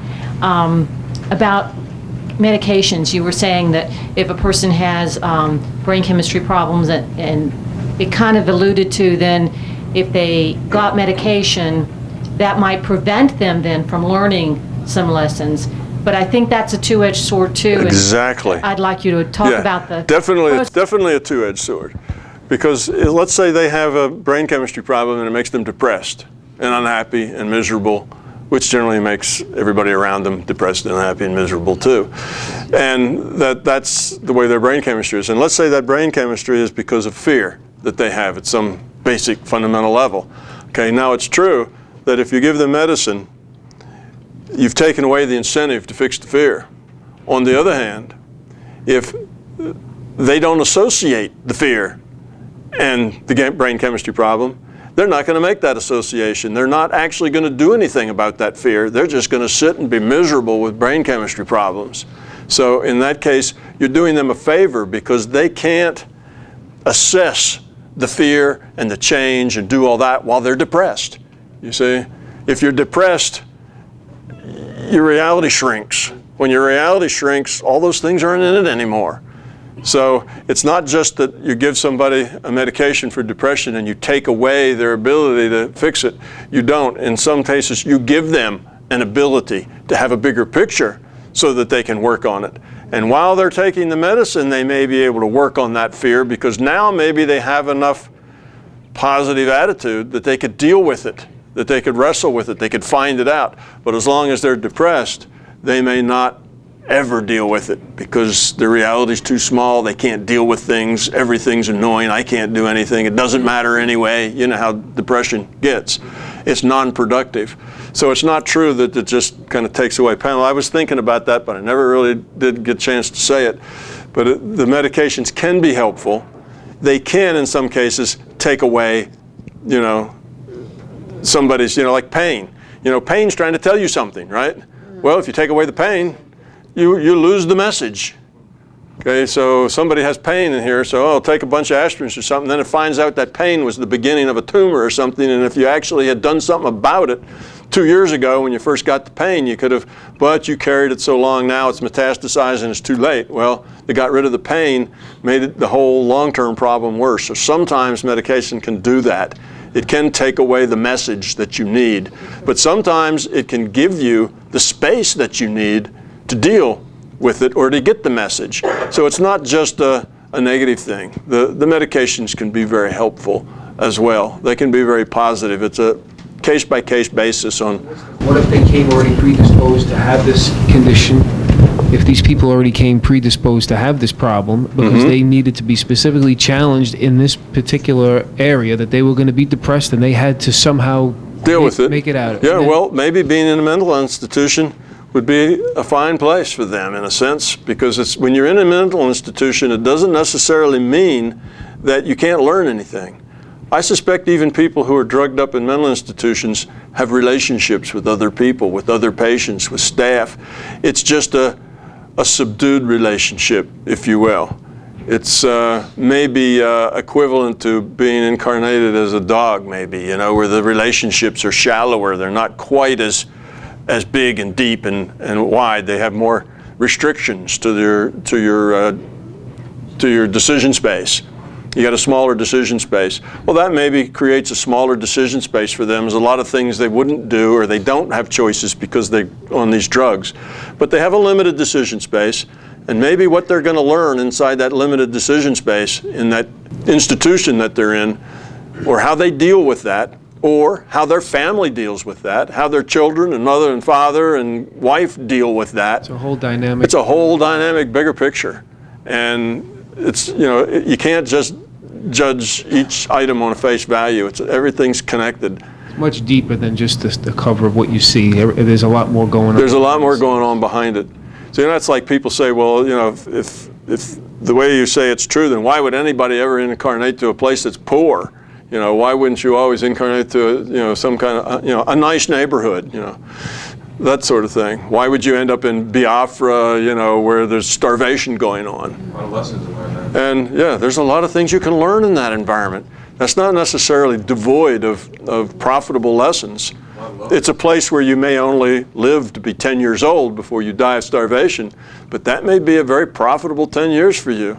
Maybe a lot of lessons you can learn there. So, you know, you have to look at the bigger picture. There's a lot of other things going on than what meets the eye. So the thing with the mental institution, it may not even be about that individual. It may be about... It was just like a sacrifice of that... Yeah, well, not necessarily sacrifice, but, you know... A choice. It's a choice that they would do that, and they could learn something there. But to help... but it might help other people. This is just, you know, you have to look at, this is just a lifetime, you know? It's like, this is just one chapter of the book. It's a rental. That's what I tell them all. Yeah. It's a rental. Yeah, it's a rental. Right, it's a rental. Yeah, don't get used to it, right? It's just a rental. That's the idea. If you see it as that way, then it's not that, you know, it's not like, wow, you know, they're going to waste a whole life, you know, being a whatever, so somebody else can. It's not that big a deal.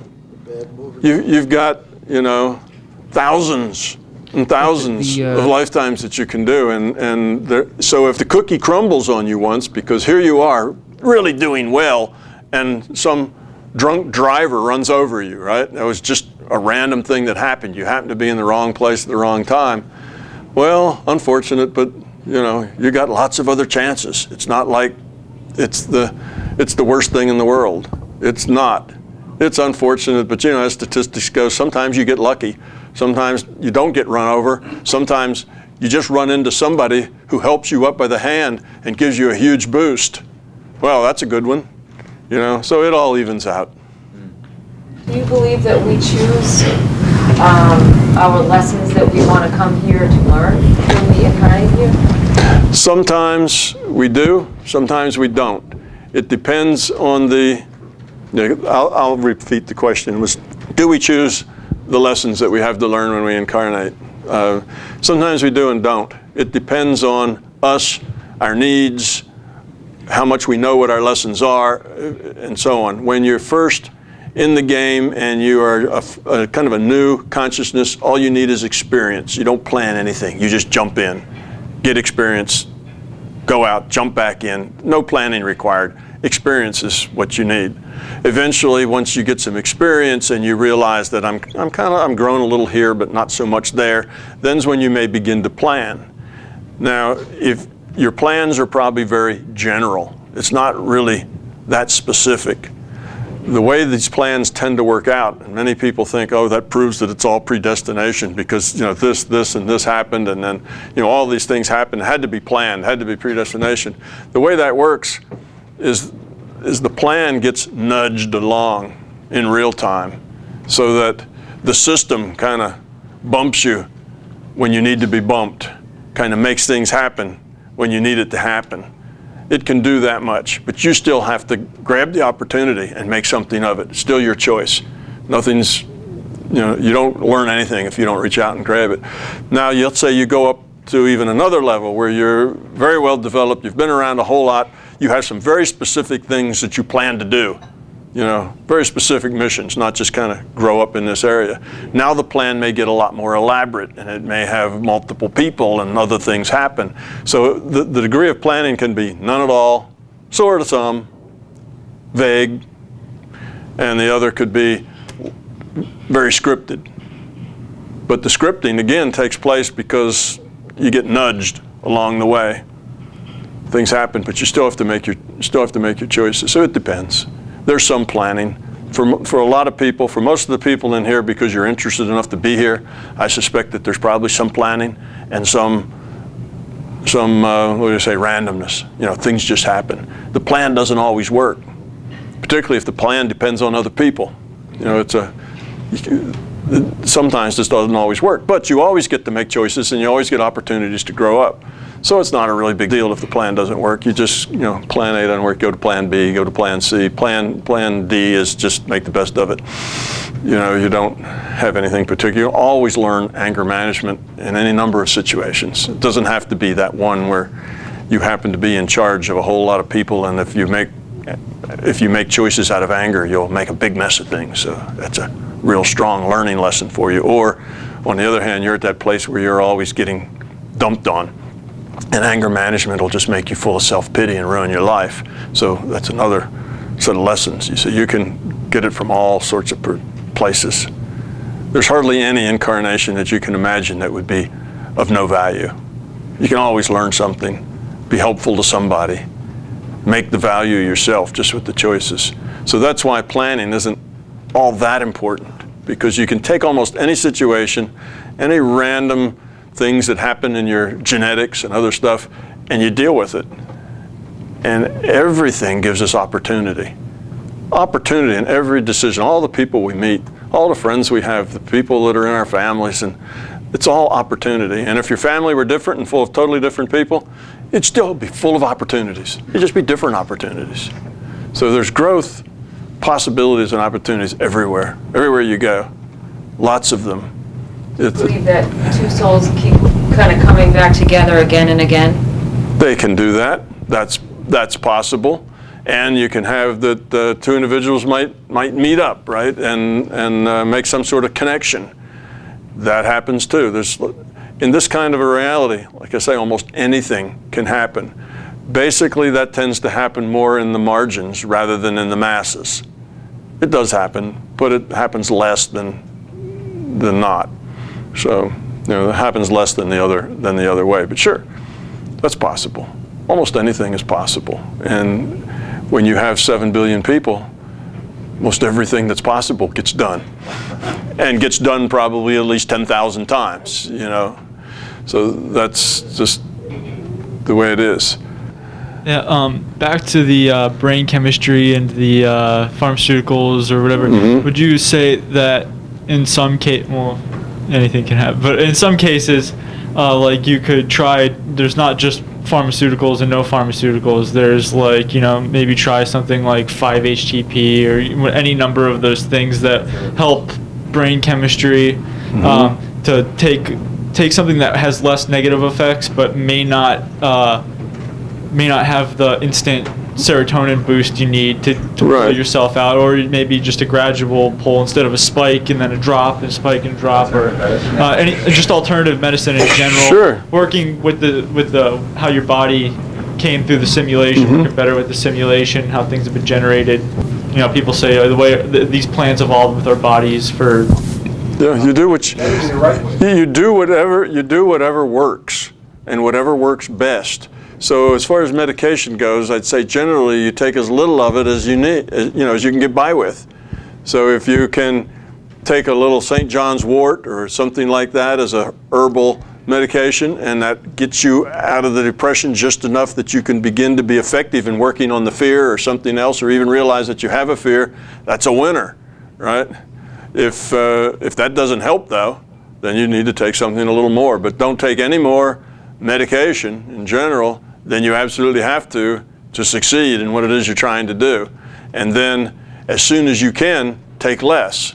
So you don't want to stay on medications any longer than you have to. So the medication, working your physical and your health problem by taking medication, stuff from the outside in, is like a last ditch effort, and you do it as less and as infrequent as you can. But take what you need, because sometimes that will help you get to a place where you can do without it. You see, and depression's a really good example of that. If you're depressed, how effective are you going to be at helping yourself get undepressed?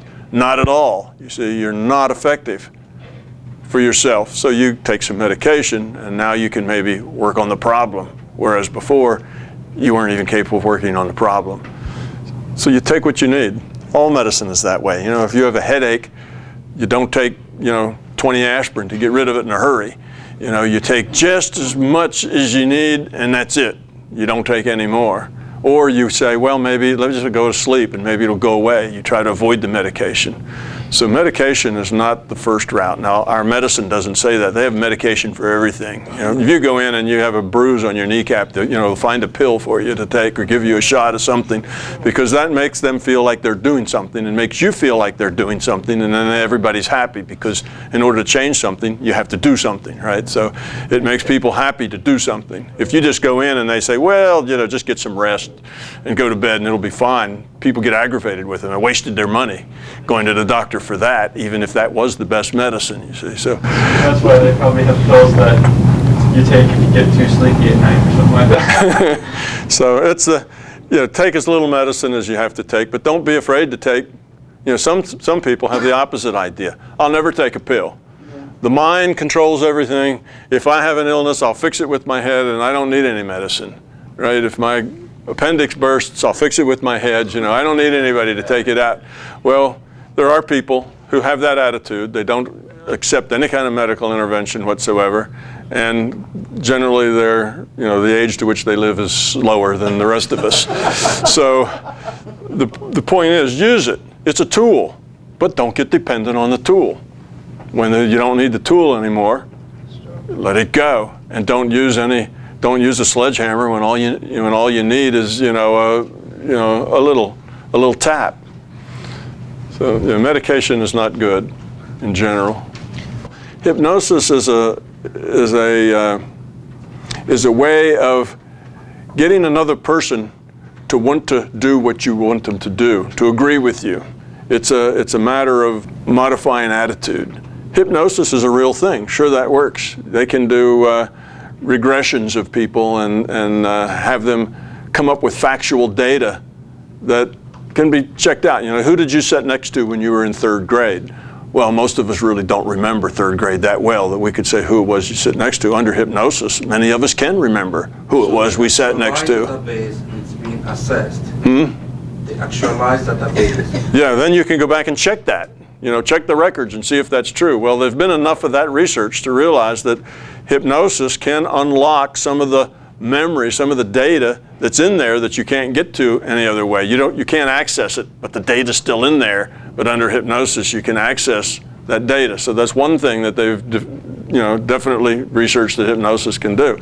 The other thing that it can do is make a person want to, I don't know how to say want to please you, but want to do what it is you ask them to do.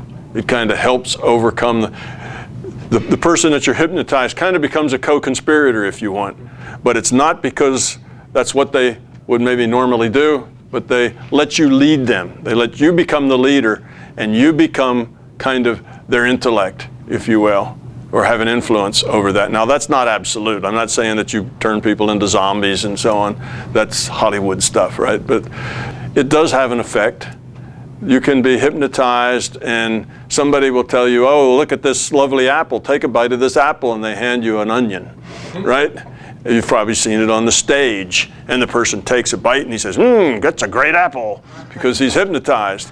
Well, what's really going on in that person's mind is he thinking, oh crap, this is an onion and it's going to taste like hell, but I'm going to bite it and smile and say, oh good, that's a wonderful apple, because that's what I'm expected to do. That's what they want me to do. So it makes a person want to please, want to go along, want to whatever. It kind of takes part of their it's not really takes their free will away, but it gives the other person's intellect, if you will, a little more say over what it is that they're doing, and that's in a hypnotized state. It's a suggestive state. I guess that's what it puts. It's easy to suggest to people that this onion is really an apple, and you can suggest it strongly enough that they actually don't mind that onion, but their breath gives them away. Anyway, yeah, hypnosis is real. It's not that that's a funny thing, but that's not working so much. It's not really putting you in an altered state. I guess you might say it is, but it's not the same kind of altered state we talk about. It's not that it puts you in a theta state or something. It just puts you in a different frame of mind where you're very suggestive. And it also taps memory that you don't normally have access to, or it can tap memory that you don't have access to. Matter of fact, they hypnotize people and regress them back to before they were born. Right. And they go pre-life, regressions and so on. But isn't that sort of implying that the person who's being hypnotized is somehow gaining access to the past actualized database or something? Yeah, they're getting information to that database. They're in a relaxed state, and they're going back. They're focused. Because they're focused, they're not aware a whole lot of their surroundings, which means they're kind of in that, that point consciousness state, but it's not the same as a meditative state, but they're being taken back there, not under their own volition, but somebody else's volition, you see. And yes, then they're collecting that data. The data is available, or anybody that asks for it. It just takes a steady intent. Well, they get the steady intent from the hypnosis because that's the suggestion becomes their intent. It's not really their intent so much as a suggestion puts that intent in their mind that otherwise wouldn't have been there. And because they're in a state where they're just accepting, they're not in a judging state, and you're under hypnosis, you're not really doing all that judging and analyzing. You're just accepting. And when you're accepting, then you can get that data. Yeah, they do that sort of thing, and it works. And they've gotten data that way that you can go check, and sure enough, it's a valid science, has its uses. One more question. Who's going to be the last one? Where do you draw the line between inadvertently affecting reality with your thinking versus just using personal calculation space? Like, can you just not affect, anything and still calculate things? Or does every calculation have an effect? The amount of effect that you have depends on the amount of intensity that you have focused in that intent, and depends on the repetition, how often you express that intent. So if you really want to affect something, what you do is you have a very strong intent. Now that strong intent is much stronger and better focused if you don't have what they call monkey mind going on all the time, if you're not constantly jabbering and whatever. That's why people tend to do that in a meditation state, because at that point they're not competing with a lot of other stuff going on in their consciousness. So you get to this clear space. Eventually, you get to the point where you don't have all that going on anytime. It just doesn't happen. You live without the monkey mind. It goes away. So you're kind of constantly in a meditation state, if you will, although you're not really doing anything to meditate. That becomes your normal state of existence. So it depends on the individual. So one, you want to affect something, get a very clear, focused intent, which is not full of, judging and analyzing and thinking about it. You just very strongly have that intent. You hold that intent, and then you put that intent in the back of your mind so that all day long it's back there working. It's not up front, but it's back there working. For an example, what I mean by putting something in the back of your mind, if you won a prize and they said, okay, you got the ticket, you were the right number, you won the lottery or something, but you have to show up Friday between 10 a.m. and 10:15 to claim it. If you're early, if you're not there during that time slot, we give it to somebody else. And let's say it's $50 million. Would you forget to show up? Would it just slip your mind? For the whole week leading up to that, that would be right here, right in your consciousness. On that day, that's what you'd wake up thinking about. You'd be looking at your watch every hour to make sure that you weren't late or time didn't slip by you or something like that. You would give yourself an extra hour to get there in case you had a flat tire and so on. It would be in the back of your mind. You would constantly be thinking about that because being there in that 15 minutes or that 10 minutes would make a huge difference to you. Therefore, you're not going to mess that up. You're going to be careful. You're going to think about it, okay? As opposed to something that you really don't care about, you may forget all about it. Like sending your wife a birthday card or remembering her anniversary or something, you see. Anyhow, so you really want to do something and have an effect with healing. Let's say you're healing someone or you're trying to get an idea across to someone. Have the thought, have it clear, focus on it real well. Meditation state is good unless you can do it without meditating, and then keep it in the back of your mind. How long? If you're healing, a week, 2 weeks, 3 weeks, it's like an integration. So it's the sum total of the intensity and all the low intensity stuff that dribbles in all day long. You say, well, that low intensity stuff isn't much. It's just in the back of my mind, but it's dribbling in all day long. So that's like a drip out of a spigot can fill up a gallon jug by the end of the day. Whereas you can sit and you can focus real hard for 10 minutes and maybe you only fill up that gallon jug half full, but you did it in 10 minutes. See the difference? So it dribbles in all the time. It adds to the focus. Now some people say, well, okay, I'll do this healing, and they sit down and they spend 10 minutes and they focus and they're done. That's it. Well, depends on how much energy they can put into that focus, how much change that they can do. You have to be pretty good that if you just do it one time for 10 minutes that you're going to have much of an effect. Most people need to do it often and let it be in the back of their mind. So if you're healing somebody maybe 4 or 5 times during the day, it comes up into your conscious mind, up into the front, and you put some hard focus on it. The rest of the time it sits in the back, just slow boil in the back without you really focusing. That's the maximum of how you affect things. So if your intention is just vague, you can't go to the wishing well, throw in a penny, and say, make a wish and expect that you've done much. It's the intent that you put into it. You can think, so energy is a metaphor too, but you can think of it as energy transfer. It's cumulative though. So you just keep adding. Now what about groups? You get 10 people together and all of them put that focus on it and all of them keep it in the back of their mind. And if all of them had the exact same amount of ability, you'd get 10 times the effect because you'd have 10 people. It's additive. You might not get 10. It may not add exactly right, but you'd get a multiple effect that you have with a group. So it is an additive sort of thing. That's how you make it. That's how you make it work. So your intention, the best way to go through life is to just get your head straight and do what comes natural. Just be. interact the way you are. Pay attention to the feedback you get, which would be anything that hurts, anything that, any emotions that are negative, any woe is me. Just live your life, pay attention to the feedback. When you see the feedback, try to fix the problem.